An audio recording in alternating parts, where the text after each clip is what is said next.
Hey guys, I'm so happy to be here. My name is Terri Bryant and I'm the founder of Guide Beauty Cosmetics, and I am thrilled to be here today. We are going to talk a little bit about how to get ready for a Zoom meeting. And so I feel like with the time we have, there's so many fun things we can actually talk about, but let's talk about the basics. And the three most important key things, at least in my world, because I work in the world of makeup artistry, is of course your makeup. But before makeup, I want to talk about your camera and where the placement is going to be, and we're going to talk about the lighting. Because if you can get your placement and your lighting down, your makeup is going to be so easy, I can't even tell you. So let's start with placement. When you are setting up, whether it is your phone, whether it's your iPad, whether it's your computer, when you're setting it up, look for the camera, and you want to set your camera up just about eye level. I know it looks great to go super high up and sort of get that selfie pose because it really elongates and thins out the face. So a little angled up is fine, but if you get too high up with that camera and tilt down, it doesn't look natural. You want to sort of create the experience that you're in the room with somebody, even though obviously we're not. So sort of that perfect setting is just about eye level or a little above and then tilted towards you a little bit. The other piece is not to go obviously underneath, because we've seen what that looks like when I have a camera and the actual lens is underneath my face. It adds about 12 chins that I didn't even know I had. So we definitely don't want to do that. So that's sort of just some basics about where you're going to set up your camera. Then the lighting. Lighting is everything. I mean, I feel like in life, lighting is everything, right? So when you are going to find your lighting, here's a little trick for you. So let's say you're going to use your iPad, or you're going to use your laptop or your computer, or you're going to use your cell phone. Take your phone, and wherever you are in your house, in your room, go ahead and turn the camera towards you and walk around and look for the best lighting. The rule of thumb is the light should always be in front of you. You want natural, soft, diffused daylight. That's the best lighting. That's going to make everything look sort of soft and ethereal and beautiful. If you have light behind you, you're going to look totally dark. People won't see you. If you have light to the sides or above, it's going to cast really odd shadows. And so the shadows, obviously, you want somebody to see your face. So you want to get that nice, soft, diffused lighting. The trick is that I'm sitting in front of a window, and interestingly enough, I set my lighting structure up earlier today, and I know better because lighting shifts throughout the day. So a couple hours ago, this was the best lighting in the house. It actually got brighter. I assumed it was going to get a little darker as the day went on. As it got brighter, if you sit in front of too bright of a light, it actually is going to sort of overdo it and blast you out. So you don't want to overdo the lighting. So because outdoor lighting isn't always an option, and because lighting is variable, it's going to move on you throughout the day, if you can, pick up a ring light. Ring light will save you time and time again, and they don't have to be big fancy ones. You can go ahead and you can go on Amazon, and I think I got this guy for like $19. It has all the settings you need from warm to cool lighting. You can put your cell phone in, you can take this piece off. It has a great stand. So get a ring light, put it in front of you, test it out, and you'll be good no matter where you are. Just to go back again for one moment though, also to settings. If you are in a pinch and you are not in a place where you can really set up shop, and you have a pop socket, and you need to get that sort of perfect eye level, that little bit of tilt, find some books, find some boxes, find a mug, put your put your cell phone with a pop socket right onto the mug, and see how it tilts a little bit. So if you sit it up here, if I sat it on, I actually have a book in front of me, if I sat it here a little bit higher, I'd get that perfect angle. So there's different tips and tricks, but obviously, ideally, you just want a little time, you want to be able to set up your perfect location, you want your perfect angle, and you want your perfect lighting. And when you get that soft diffused lighting, now it's down to the makeup. So I want to walk you through a quick tutorial of how to do some Zoom makeup. Because I have lighting in front of me, because I have added ring lights in front of me, it is diffusing the light, it is softening my features. And so what I want to do now is I want to focus on two things. I want to bring definition back to the key feature that people are going to look at when I'm talking to them, which is my eyes. And I want to bring a little bit of brightness and life back to my skin.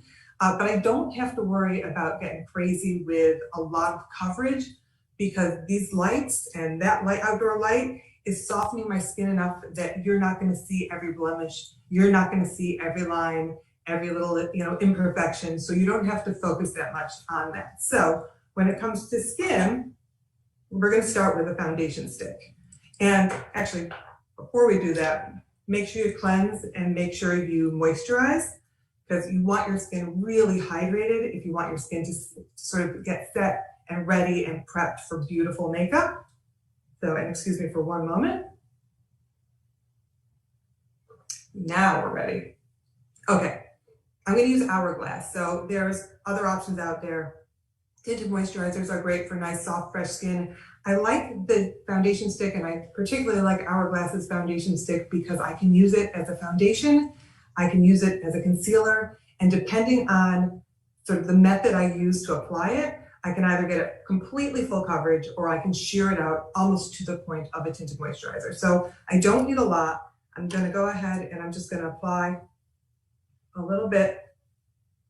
And here's your options. Your options are your fingers, your options are a foundation brush, and your options are a beauty blender. So these are the three things I like to use depending on the coverage, but let's try a little bit of this soft bristly brush. And I'm just gonna sheer it out over my skin. And again, I don't need to go heavy on the foundation because that lighting is going to take care of most of the work for me. So here's my sheer wash. Then, again, I don't need another product. I can go use the same exact product, grab it with my finger, and now it becomes concealer. So I'm going to just press it. You want to be careful not to rub out the makeup too much because that kind of just blends away exactly what you're trying to cover. So you can just kind of see I'm just pressing that into the skin, covering up the darkness. So I want to focus again on key features. I want people, when they're talking to me, I want them to focus right here on the eyes. So this is the area I'm going to concentrate a little bit more on. Right like that. And then nobody might see it, but it's bothering me. I got a little guy right there, so I'm going to pop a little bit of foundation here, maybe around naturally where the face crease is. And again, because I have ring light on, and when you have a ring light on your face, you know it's going to get a little warmer. It's also going to give a lot of radiance to the skin. So you have to sort of balance the idea that you want your skin to be radiant, but you don't want to overdo it, and you don't want it to look too shiny that it looks like oil and not sort of radiant, healthy skin. So go ahead and just sort of pat it in. And then because of, you wouldn't always necessarily need to set with a powder, but because there's a ring light sort of moment happening, I would. And I'm going to use the Charlotte Tilbury. I'm just going to use a little brush like this. I'm going to focus on areas that get a little shinier first, which is around the T-zone. And then I'm just going to blend it out. And that's kind of it for skin, at least for getting the skin kind of balanced, because all we're doing at this point is trying to get sort of an even tone to the skin. Again, not trying to sort of get rid of every little imperfection. I just want to balance it out, keep the skin looking healthy without looking too shiny. Once I do that, now it's about bringing the structure back to the skin and the definition back to the features. So a little bit of bronzer is going to go a long way. I'm going to use Smashbox. You can tell that it is well loved. When you have a palette and you love you like them all, but there's always one favorite. We can clearly see what the one favorite is. So that bronzer is really beautiful, and it's the threes, right? So creating a little bit of warmth. Don't worry too much about creating structure. You don't have to go in and chisel up the cheeks. You're going to get structure and definition back to the skin just by doing the three. Here's the three, starting your forehead into the cheek, down underneath the jawline, and then you do want to bring that color down so it doesn't look like you have a bobbling head. This color should be in tune with the color in your neck.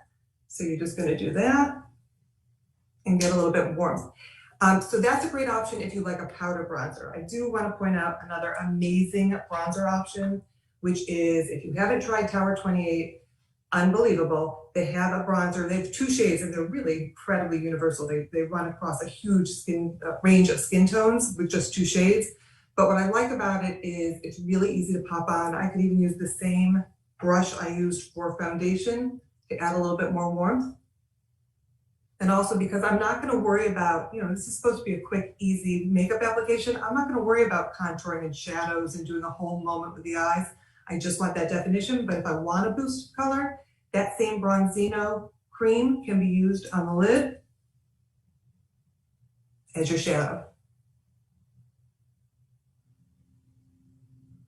So that's the sort of the basics of getting my skin ready. Now let's get to that point where we're going to create definition. It's all here. So let's start with brows, because you definitely want to do the brows.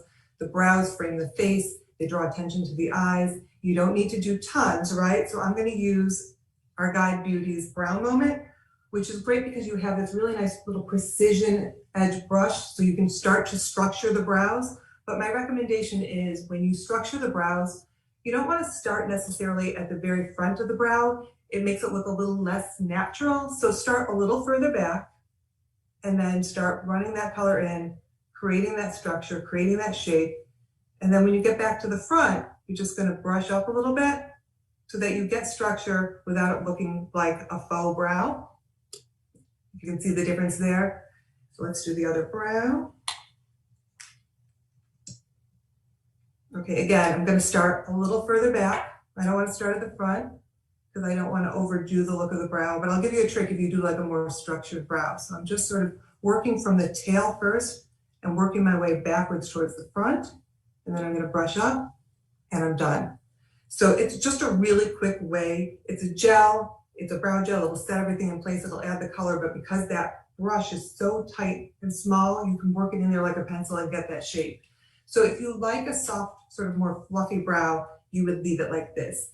If you are somebody who likes a chiseled, kind of more structured brow, you're going to go back to that Hourglass foundation stick. You can use it for so many things, and this time just a concealer brush. And the way you create structure is you just go right over where you drew your brow and you chisel out the shape. And then of course you want to blend.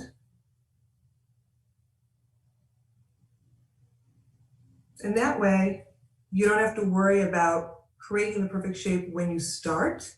If you're a chiseled brow gal, right, or guy, you just go ahead and do the brow, and then doing this is going to create that sharp edge.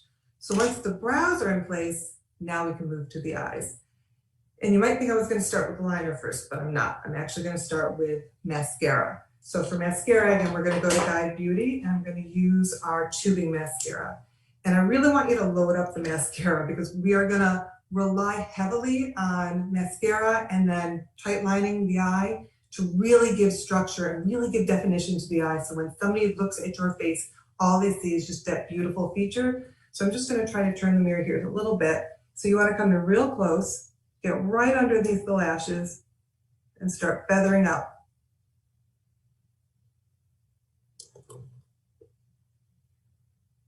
It doesn't take a lot.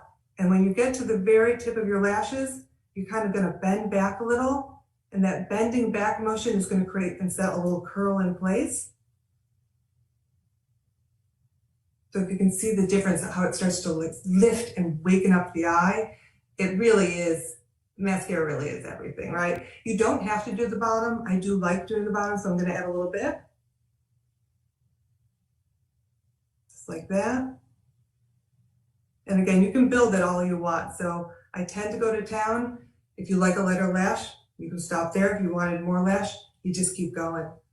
So let's do this. Let's get the other eye. And I'm going to get in there and I'm going to, again, I want to get right to the lash base. From the lash base, what you're going to be able to do is you're going to be able to not only build up a lot of drama in your lashes, but if you start too high with your mascara, so let's say I don't get to the base, I'm going to weigh that lash down. If you've ever put mascara on and you find your lashes start to fall, it's because you can't get to the base of them. So by using sort of this really tight, small precision brush, I can get really tight into that base and build up those lashes.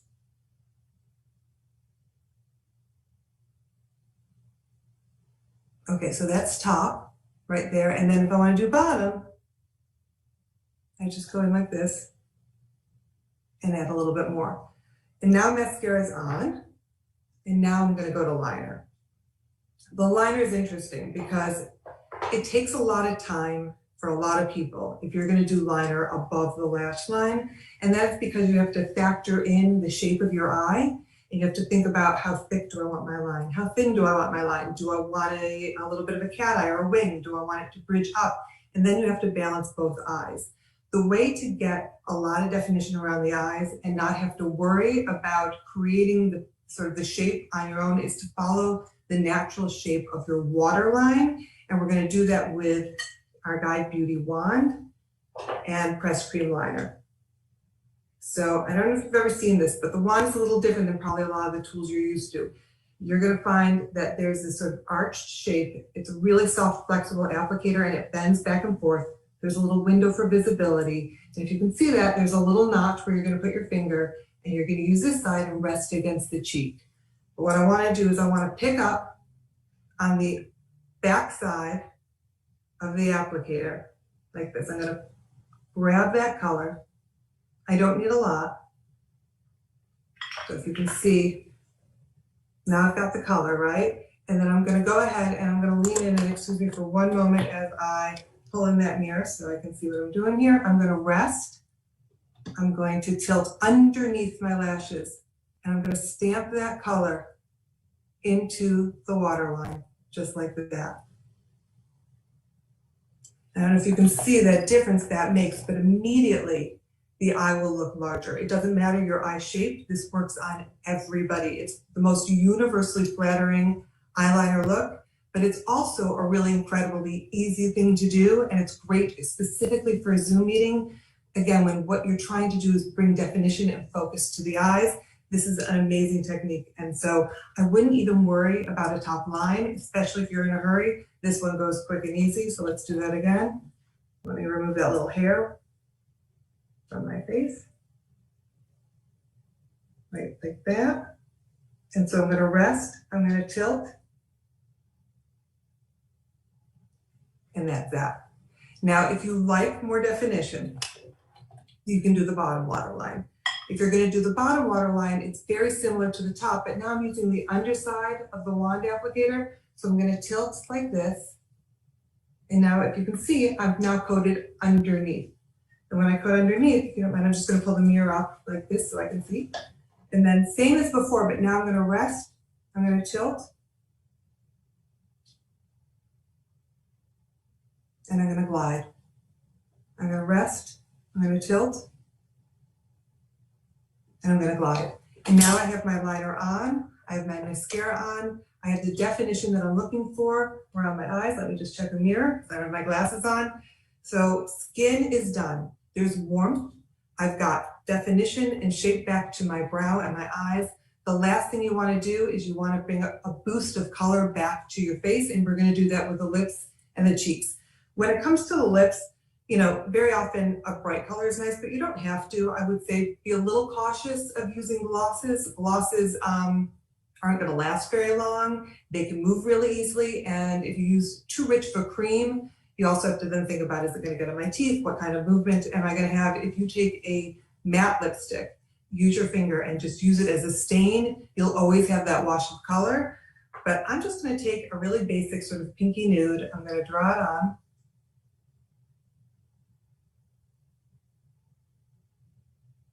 Just like that, because I don't always feel as comfortable in a meeting with a bright color, and you want to feel comfortable on a meeting, right? So don't wear anything that doesn't feel like you. It's not comfortable for you, and if you're talking to people who know you, especially in a work environment, they're going to be wondering why you look so different too. So if it's not your thing, you don't have to do it, right? I would stick with what you like, and then afterwards, create that shape with a lip pencil. So do the pencil afterwards just to get a little bit of definition.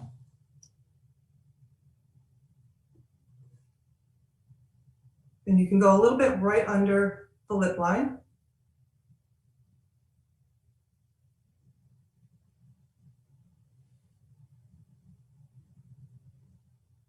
Lips are done. And then you just want to add a boost of color to the cheeks. And when you do the cheeks, I'm going to use Morphe today.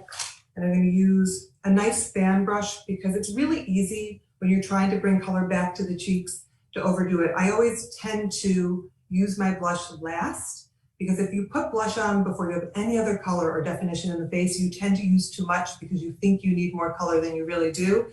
A fan brush is also a really nice way to keep in control of your application, right? Because if you use the rule of thumb again is the shorter, the tighter the hair, the richer the deposit of color.